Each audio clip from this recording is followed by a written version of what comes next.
Monsieur Zappera, à vous. Merci. Donc, chers collègues, on ne refera pas le match du débat sur les orientations budgétaires. Mais, monsieur le maire, sachez quand même que vos propositions budgétaires rajoutent de l'austérité à l'austérité. Tout d'abord, et Jonathan Priolo l'a expliqué, vous nous proposez de nous auto-assurer sur les risques liés aux accidents professionnels des salariés pour dégager une économie de 50 000 €. Alors moi j'ai 2-3 questions sur cette mesure, auxquelles je pense que vous allez répondre. Avant de proposer une telle mesure, avez-vous au préalable consulté les représentants des salariés? Le niveau de garantie sera-t-il au final identique pour l'agent entre notre propre assurance et une assurance particulière qu'on pouvait avoir? Oui, parce que votre note ne nous donne pas ces éléments-là par rapport au niveau de garantie.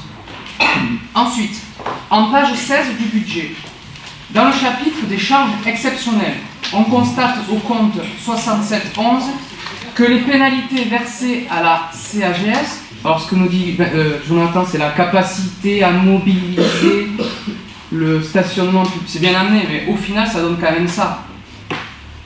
Les pénalités qu'on va verser à la CAGS, elles ont été multipliées par 10 pour s'établir à 50 000 € en 2017 dans votre budget.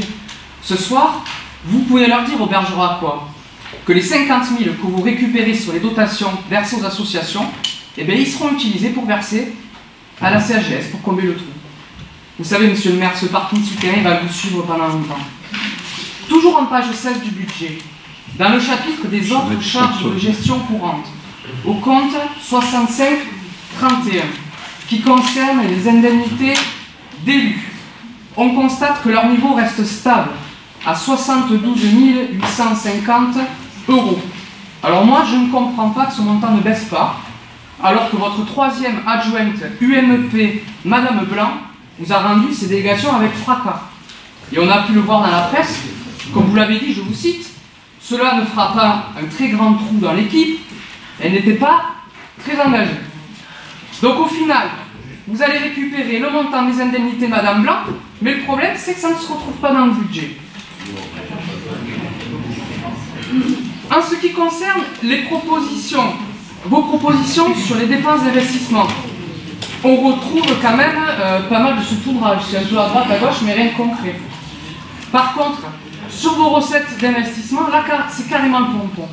D'abord, sur les 260 000 € des comptables objectifs 2016-2019 du département, il faudrait éclaircir à quelle opération de financement est affectée cette somme. Monsieur le maire, je crois que votre binôme Blanc-Benfedoul manque cruellement de communication et devrait nous rendre compte de leur mandat de conseiller départemental au travers d'un bilan d'action pour les Bergeracois.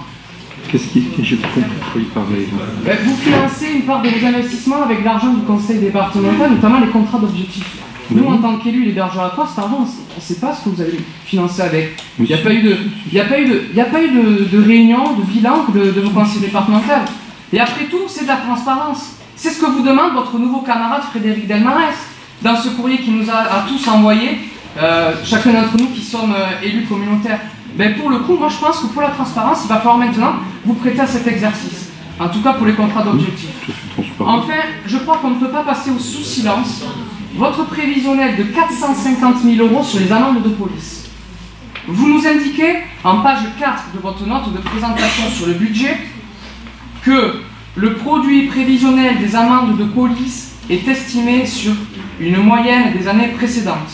Moi, cet argument, il ne me parle pas. Alors, j'ai pris le compte administratif 2015. Parce que 2015, c'est votre gestion, monsieur le maire. Le 8 juin 2016, nous avons voté ce document. Et en page 20 de ce document, le montant des amendes arrêtées pour l'exercice 2015, il est de 292 850 €. Donc ce soir, en proposant un prévisionnel de 450 000 € sur les amendes de police, vous prévoyez une augmentation de 157 150 € de ce même produit. Et bien voilà, la boucle elle est bouclée. C'est en augmentant de 53,66% les produits des amendes de police que vous allez financer la venue du Tour de France dans notre ville. Ce soir, entre la baisse des dotations des subventions aux associations de 50 000 €, le racket, parce qu'on peut dire qu'augmenter les amendes de police de 53%, en tout cas dans le budget, c'est du racket. Les dédommagements qu'on donne encore à la CHGS, eh bien, ce sont les bergeracois qui passent à la caisse. Monsieur le maire, avec ce budget, vous rajoutez de l'austérité à l'austérité, et donc je voterai contre. Bien.